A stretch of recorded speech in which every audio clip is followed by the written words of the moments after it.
Dahil naubusan ng gasol, ayan yung gasol, oh. Kaya dito ako magluluto dito sa pugon sa chimney. Ayan, tea din. Tapos ilagay ko dito sa thermos. Start saute now garlics and also onion.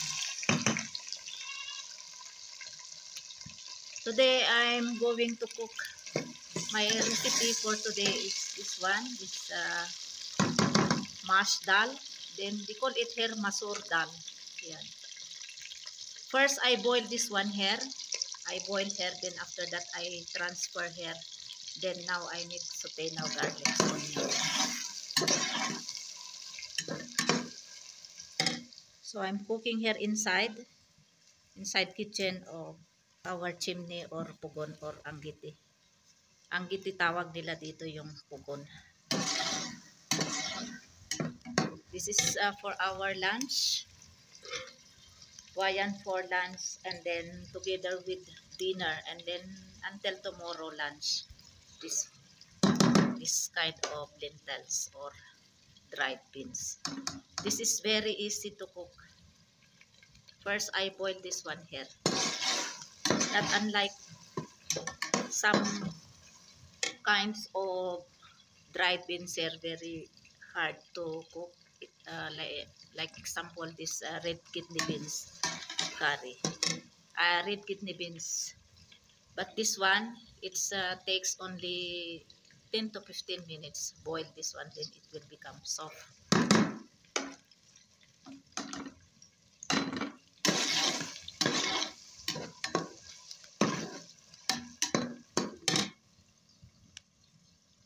After cooking this one, then I will cook again rice. So I will transfer this one again to here. I will cook rice in this container also or casserole. Then after cooking rice, I will make also chapati here. Ito yung aking flat tawa, yung pag lutuan ng ng kugos, yung roti or chapatis. Because I'm out of gasol.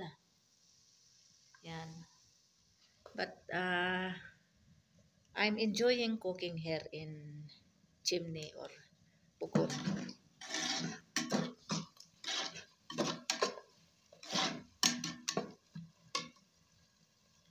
Morning time, I cook also paratha here and chapatis. And then after that, I cook also tea here in casserole, another casserole. Then I put already in thermos.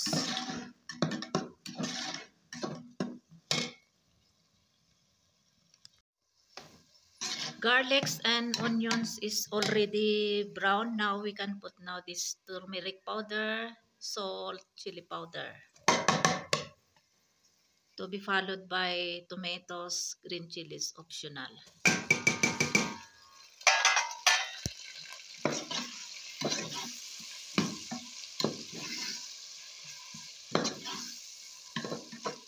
Then we have to wait this tomatoes become paste. Then we can put now this boiled masur dal or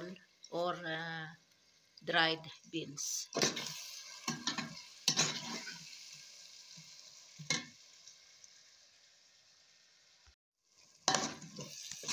Tomatoes is already paste. Now we can put now this boiled masur beans or dried beans.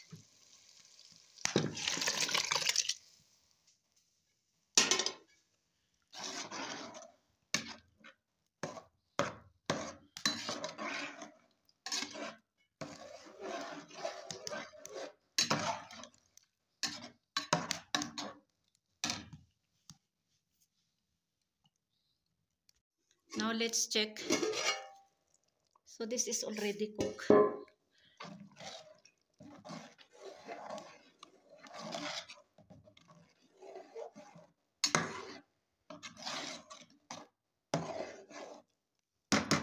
So this one I will put here.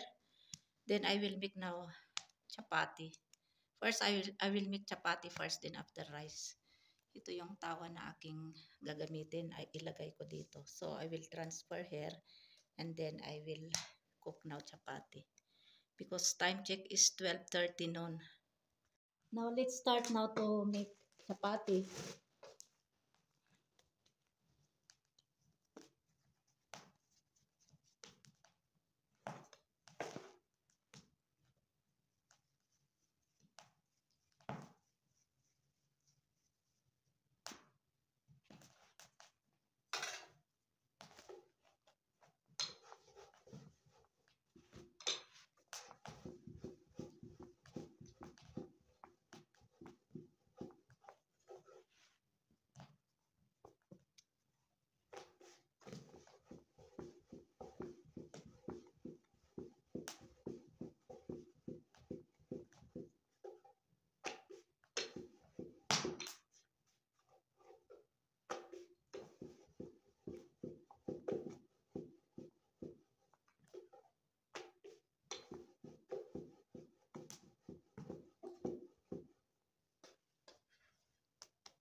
Now this flat tawa or pan for making chapati is already hot now. I will put now this one.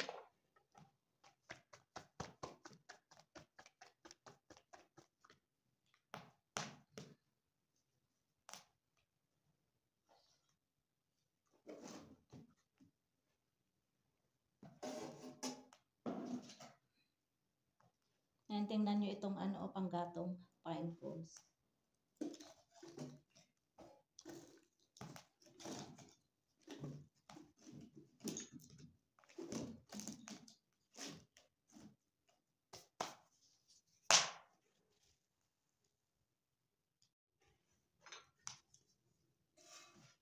So one is finished. Now we have to put now here in hot pot so it will remain hot. Now next.